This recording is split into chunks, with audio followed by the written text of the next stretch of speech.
I'm doing the same thing. So we named this year, 2024, as a year of transition for reflective meditation. Sati Sangha and Pine Street Sangha, and both Nelly and I, our Sanghas, have been going through some reorganizing, reorienting, and I'll add a new word, reperspectivizing. Now, it's long, hard to spell, but I like it. It's from John Peacock. He's a Buddhist scholar that we've been studying, and this is how he talks about it. So it's that ability to keep on moving and looking and alighting on perspectives that give me more of a sense of vision about what I need and specifically how I need to act in the world. One reperspectivizes. So in November 2023, we brought the I's that he's talking about, the individuals, together to do this, to reperspectivize, and we called it a visioning process. And we met with a facilitator and we brought our perspectives, needs, and desires all together on sticky notes, actual virtual sticky notes, and gave ourselves a year to see what develops from this process that we came together to do, to vision. And gave is an operative word here.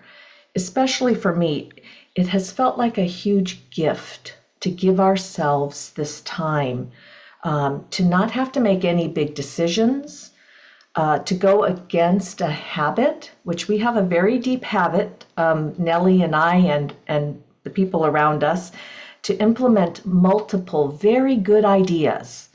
And we all agreed that we were great with coming up with good ideas. That was a strength of our individual selves and our communal selves.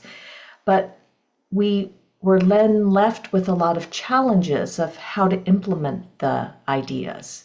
And we didn't have the resources or the energy to be able to do so. So I feel like it's been a huge gift. We're halfway through the year, and it's been one of the easiest years I've had in teaching and with the Sangha. So I'll bring another definition here, and I'll go to vision, because that's really what we did together. And the ability to think or plan the future with imagination or wisdom. Now, I wouldn't say "or" here. That's the dictionary definition. We endeavor for both, imagination with wisdom. Really, the two count on each other. They're dependent on each other in our practice. So I wanted to contrast our process with a few other communities. And I don't know if this will work, but I'm going to try. The first contrast I'm going to do is with a book that I'm reading. Called Sapiens, A Brief History of Humankind. And it was written in 2015, and I'm just getting to it now.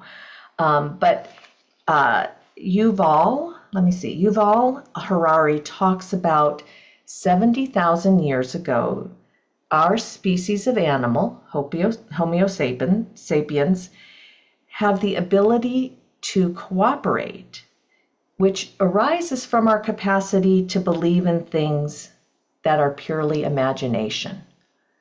And this is like 70,000 years ago. And not only were we able to bring things together with imagination, we could articulate them in vivid details to tell others.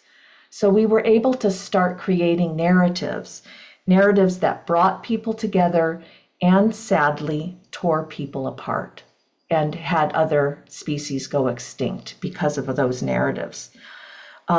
So it was a part of a cognitive revolution that happened, and it really helped me see the Buddhist path in a different light, the need for a Buddhist path, or a path that goes against this instinctual narrative or instinctual desire we have to tear people apart. To weave narratives that actually separate rather than, in addition to bring people together. So Now I'm going to jump to 2,500 years ago. So this is about the time of the Buddha, and there's a lot of discourses from this time. And an anthology that was put together by Bhikkhu Bodhi is called The Buddha's Teachings on Social and Communal Harmony. So he pulled together all of the suttas, and he basically summarized up these particular suttas with this comment. It might even be said that the Buddha envisaged a new type of society that stood in sharp contrast to the society of his time, the Brahmanical society, which was a society that gave divine order to the caste system. Because the Brahmanical model was becoming dominant, it would have been hard for the Buddha to actively propose a total overhaul of the entire Indian social system. But he laid down principles which rejected the divine caste system, the divine order of the caste system. And he gave precedence to a system which was for humans to have well-being at multiple levels. He really tried to give a new blueprint for society at that time, which really has me thinking that we are each and it together creating blueprints of how we want to live, what kind of narratives we want to align with and alight, and what give us the capacity to move forward together and reperspectivize. And we're doing this from these genes that we have as human animals. But we also have these teachings, and we have other wise people that we know and are close to, that we can listen to. So I'm going to contrast with another person. And this is Anna Markey from Australia. And she talks about her communities this way. There's been a big shift now developing, and this is in 2019 at a conference, a Sakyadhita conference for Buddhist nuns. There's been a big shift now in developing our own communities or sanghas. We can't operate the way they do in the States or in Europe, for example. We have these vast and relatively uninhabited distances between Adelaide, Perth, Alice, Darwin, and the East Coast. And each area operates as an island. We have many isolated communities too. And even with Zoom groups and technology, many people prefer in-person contact. So she sees what is emerging in Australia is a fabric of many small communities based on clusters of intimate Dharma groups, either leaderless or led by peers or lay teachers, and many of the teachers are women.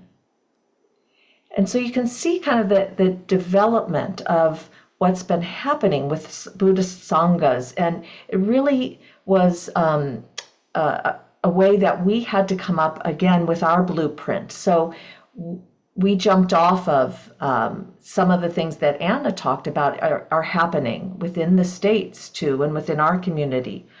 And we didn't say it explicitly when we met in 2023 and in 2024, but that Zoom is working for us. We now have an online community that allows people from all over to come and join us. And when we got together, we met regularly. And this was another point, is that you can't just create a blueprint out of thin air. You really got to come together. You've got to have dialogue and talk about things. And we had to cull our fantasies, because we had so many fantasies about what we could be, who could be with us, what we could do. And it didn't match our resources. And it was a really important process for us to start, and we're still in it.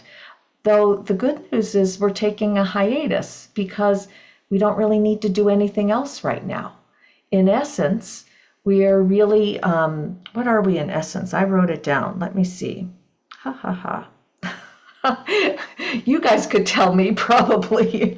But in essence, we're not looking to have large growth. We're looking for slow growth that comes from maintaining you all, us all, and see what develops from that. And I want to end with a mission statement, because the visioning committee actually came up with a statement that we wanted to create sustainable processes to keep reflective meditation alive and to make it more accessible. And it sounds really simple.